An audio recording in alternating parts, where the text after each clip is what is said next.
நம்ம Ashwin sweets and snacks export பண்றதுக்கு 7373041434 மற்றும் www.ashwinsweets.com கான்டாக்ட் பண்ணுங்க.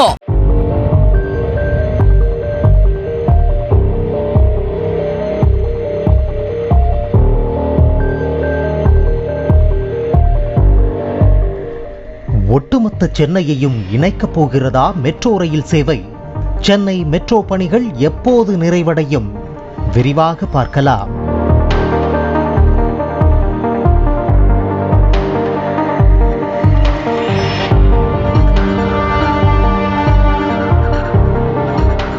சென்னை விமான நிலையம் முதல் கிளாம்பாக்கம் பேருந்து முனையம் வரையிலான மெட்ரோ ரயில் நீட்டிப்பு திட்டத்திற்கு 1964 கோடி ரூபாய் நிதி ஒதுக்கீடு செய்து தமிழக அரசு அரசாணை வெளியிட்டுள்ளது.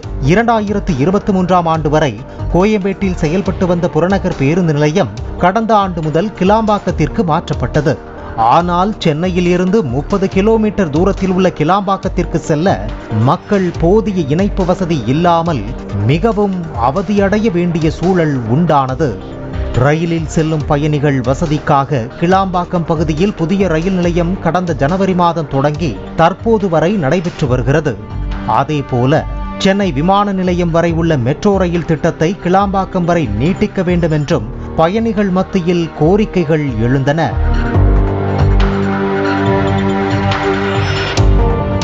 இதனையடுத்து கடந்த 6 மாதங்களுக்கு முன்பு சென்னை மெட்ரோ ரயில் நிர்வாகம் விமான நிலையம் முதல் கிளாம்பாக்கம் வரை மெட்ரோ வழித்தடம் அமைப்பதற்கான விரிவான திட்ட அறிக்கையை தமிழ்நாடு அரசிடம் வழங்கியது. இதற்கு மத்திய மாநில அரசுகள் ஒப்புதல் அளித்த நிலையில் விமான நிலையம் முதல் கிளாம்பாக்கம் பேருந்து முனையம் வரையிலான மெட்ரோ ரயில் நீட்டிப்பு திட்டத்திற்கு முதல் கட்டமாக 1964 கோடி ரூபாய் நிதி ஒதுக்கீடு செய்து தமிழக அரசு அரசாணை வெளியிட்டுள்ளது. மொத்தம் 9335 கோடி ரூபாய் செலவில் இந்த மெட்ரோ வழித்தடம் அமைய உள்ளது. இதோடு சேர்த்து ஒரே தூணில் தேசிய நெடுஞ்சாலையும் அமைய உள்ளது குறிப்பிடத்தக்கது.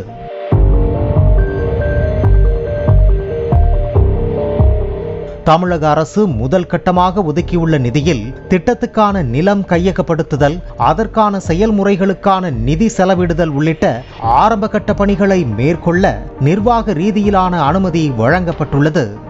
அதன்படி நிலம் கையகப்படுத்துதலுக்கு 1816 கோடி ரூபாயும், மெட்ரோ ரயில் பாதை அமைப்பதற்கான புவியியல் ஆய்வு, நிலத்தடி ஆய்வு, தடுப்புகள் அமைத்தல், மரங்கள் அகற்றுதல், அவற்றை மாற்று இடத்தில் நடுதல், சுற்றுச்சூழல் பாதுகாப்பு ஆகிய பணிகளுக்கு 112.5 கோடி ரூபாயும் ஒதுக்கீடு செய்யப்பட்டுள்ளது.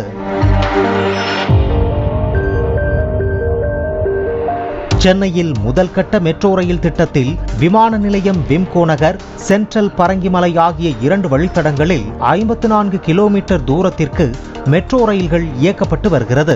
தற்போது 2ஆம் கட்ட மெட்ரோ ரயில் திட்டப்பணிகள் 116.1 கிலோமீட்டர் தொலைவில் 3 வழித்தடங்களில், அதாவது 21.76 கிலோமீட்டர் நீளமுள்ள கோயம்பேடு முதல் பட்டாபிராம் வரையிலும், 29.9 கிலோமீட்டர் நீளமுள்ள பூந்தமல்லி முதல் சுங்குவார் சத்திரம் வரையிலும், 15.46 கிலோமீட்டர் நீளமுள்ள விமான நிலையம் முதல் கிளாம்பாக்கம் வரையிலும் 2ஆம் கட்ட மெட்ரோ ரயில் பணிகள் நடைபெற்று வருகிறது.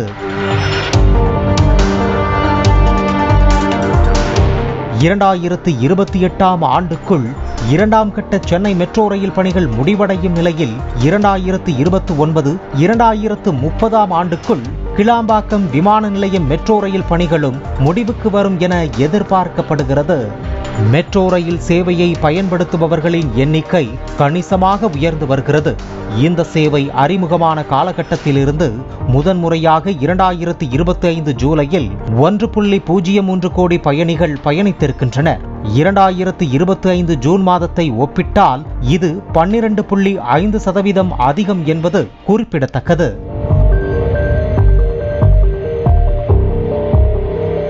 மெட்ரோ ரயிலை இயக்க அதிக எரிபொருள் தேவையில்லை என்பது அதன் சாதக அம்சங்களில் ஒன்று. ஏனெனில் இது மின்சாரத்தால் இயங்குவதால் சுற்றுச்சூழலுக்கு உகந்ததாகவும் இயக்கச் செலவு குறைந்ததாகவும் உள்ளது. மேலும் பயண நேரம் குறைவாகவும் வசதிகள் அதிகமாகவும் இருப்பதால் பெரும்பாலான பயணிகளின் முதல் தேர்வாக மெட்ரோ ரயில் இருக்கிறது. இது சென்னை மாநகரின் வளர்ச்சிக்கும் இன்னொரு காரணியாக அமைந்திருக்கிறது.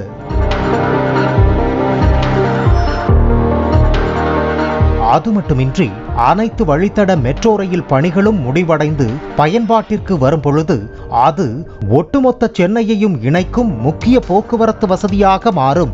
அது மட்டுமின்றி இது சென்னை மக்களின் பயண தேவையை பூர்த்தி செய்வதில் முன்னணியாக இருக்கும் என்பதில் எந்த சந்தேகமும் இல்லை. நம்ம Ashwin sweets and snacks export பண்றதுக்கு 7373041434 மற்றும் www.ashwinsweets.com கான்டாக்ட் பண்ணுங்க. பிளே ஸ்டோர் மற்றும் ஆப் ஸ்டோரில் இருந்து பாலிமர் செயலியை QR கோடு மூலம் பதிவிறக்கம் செய்யுங்கள். செய்திகளை உடனுக்குடன் பெறுங்கள்.